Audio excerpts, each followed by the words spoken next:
Our next topic of discussion is specific heats of gases. There are two types of specific heats of gases. One is specific heat of a gas at constant volume.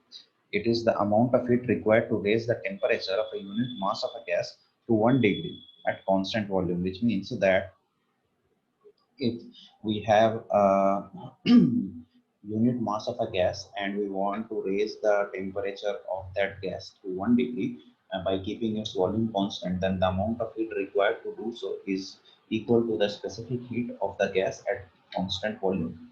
Right? And there is second type of specific heat. It is the specific heat of a gas at constant pressure. It is the amount of heat required to raise the temperature of a unit mass of a gas to 1 degree at constant pressure, which means that if we have a unit mass of a gas and we want to raise its temperature to 1 degree at constant pressure, then the amount of heat required is equal to the specific heat of that gas at constant pressure. Now, these specific heats are represented by small cv and small cp. Now, there is one more convention that we follow, and that specific heats, instead of using specific heat of a gas at constant volume, we basically use the molar specific heat of a gas at constant volume. What is molar specific heat? Instead of specific heat, we use molar specific heat. Molar specific heat. Molar specific heat of a gas at constant volume is the amount of heat required to raise the temperature of not unit mass but 1 mole of a gas. 1 mole, as we all know, it is a standard unit. 1 mole is a standard unit, fundamental unit. Uh, so it is better we use 1 mole of a gas, because 1 mole of any gas will contain Avogadro number of molecules, right?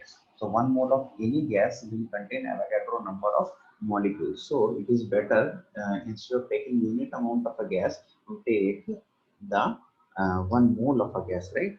Molar volume. Okay. So, and it is represented by capital C.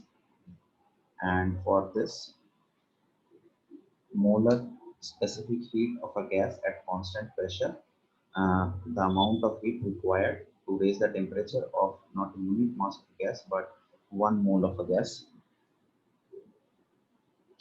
1 mole of a gas to 1 degree at constant pressure, and it is represented by capital C, and it is represented by capital CP. Okay.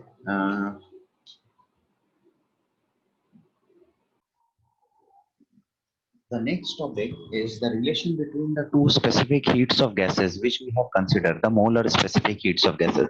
Now, let us consider n gram molecule or n moles of an ideal gas, right? Now, its temperature is raised from T1 to T2 at constant volume first.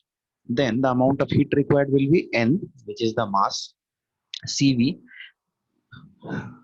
molar specific heat, and at constant volume, and the change in temperature T2 minus T1. Now, as no external work is done at constant volume, the gas does not do any external work. So, all of the heat will be used up as internal energy. So, in Q is equal to U2 minus U1, and therefore U2 minus U1 is equal to N CV T2 minus T1. Now, if we do the same process at constant pressure, then the amount of heat required will be N, which is the amount of gram moles of the ideal gas, into the Cp, which is the specific heat, molar specific heat at constant pressure, and into the difference in temperature, T2 minus T1. Now, this heat will be used up in two ways. One is to increase the internal energy of the gas, and next to do external work. Now, external work is, we have already discussed, is P V2 minus V1. Now, internal energy U2 minus U1 can be replaced with this value N CVT2 minus C1. This was the initial, this was the value which we have got for internal energy of the system. Now, replacing this value, we get this expression. Now, we all know that PV is equal to nRT, right? This is the universal gas equation, right? From this, and R is the universal gas constant. So for PV1, this will be equal to nRT1, and PV2 will be equal to nRT2. Now, putting these values in this equation, for PV2 and PV1, we get this equation: NCP T2 minus T1 is equal to NCV T2 minus T1 plus nRT2 minus nRT1. So from this we can write that we see that n into T2 minus T1 is constant, and since not n is a zero number or T2 minus T1 is zero, so we can remove them from both the sides, and finally we get the result Cp minus Cv is equal to R. Very important to note that small cp minus Cv is not equal to R, but capital Cp minus Cv is equal to R.